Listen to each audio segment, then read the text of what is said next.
નથી કે પાણીના ચડાવે પણ જો અત્યારે પાણીની બોટલને પૈસા રાખવા માંડ્યા. કળિયુગના જે ધર્મોનું નિરૂપણ હતું બધું નિરૂપણ આ ભાગવતના 12મા સ્કંદમાં કહેવામાં આવ્યું કે આ કળિયુગની અંદર રાજા છે એ પોતાનું જ આચરણ કરશે, પોતાનું જ પેટ ભરશે, એ ગામ માટે કાંઈ કરશે નહીં. કળિયુગના ધર્મોનું નિરૂપણ કરવામાં આવ્યું કે અસત્ય આચરનારાઓ મનુષ્યોની ઉત્પત્તિ બહુ જાજી થશે. પછી રાજ્ય યુગ ધર્મ અને કળિયુગના દોષોની ચર્ચા કરવામાં આવી. નામ સંકીર્તનનો મહિમા ગાવામાં આવ્યો કે નામ સંકીર્તનમ યસ્ય સર્વ પાપ પ્રણાશનમ. નામ સંકીર્તન જો એક વખત વાલા વૈષ્ણવો થઈ જાય તો બધા પ્રકારના પાપનો નાશ થઈ જાય છે. એની વાત વર્ણન કરવામાં આવ્યું નામ સંકીર્તન. ત્યારબાદ ભગવાનના ચોથા અધ્યાયને વિશે 4 પ્રકારના સાધન છે એની વાત કરવામાં આવી કે આ 4 પ્રકારના સાધન છે મનુષ્યોએ કઈ રીતે કરવા, જીવન છે એ કઈ રીતે જીવવું, પોતાના પિતા સાથે, પોતાની મા સાથે, પોતાના બાળકો સાથે, પોતાની પત્ની સાથે, આ બધા ધર્મોનું નિરૂપણ કરવામાં આવ્યું. ભગવાન ભરતજી મહારાજ રામચંદ્રને વનવાસ થયો. ભરતજીને ગાદી હોપવાની હતી પણ ભરતે ગાદી ઉપર ન બેઠા. એ કે મારો ભાઈ જો ત્યાં વનમાં હૂતો હોય ને તો મારે આ ગાદી જોઈને હું તે નીચે જ હોઈશ.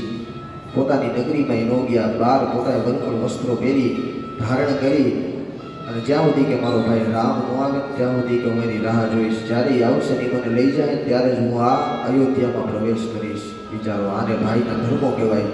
આ ભાગવત આ રામાયણ મને તમને શીખવે છે ભાઈ હારે કઈ રીતે રહેવું, બેન હારે કઈ રીતે રહેવું, મા હારે કઈ રીતે રહેવું, પિતા હારે કઈ રીતે રહેવું જોઈએ. જો આ ન આપ્યું હોત તો મને તમને ખબર પડે નહીં કઈ રીતે રહેવું જોઈએ. બાકી હું તમે બધું જાણી જ છે, બધાને બધી ખબર પડે છે. બહુ વધુ જાણતા હોય કે દુઃખી જાજા હોય.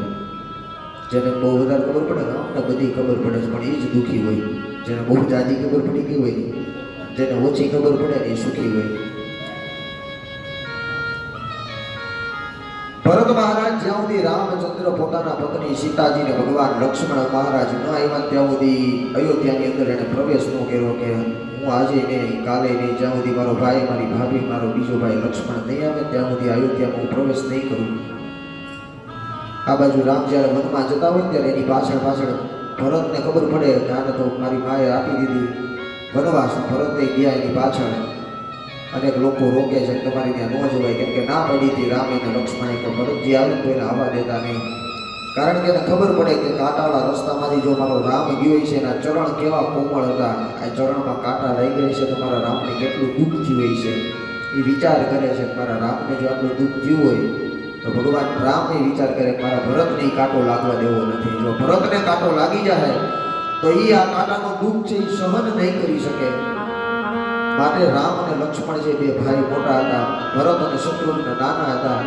ભરતજીને શત્રુઘ્નજીને અહીંયા રાખ્યા, પોતે રામ અને લક્ષ્મણ ગયા વનમાં. વિચારો કે રાજા હતા, રાજા છતાં એને રાજ્ય ન મળ્યું અને ભગવાન કહે કે અહીંયા કોઈનું કઈ હાલતું નથી મારા વાલા. હું રામ ચક્રવર્તી અયોધ્યા નરેશ કહેવાઉં, કોઈ દશરથ નંદન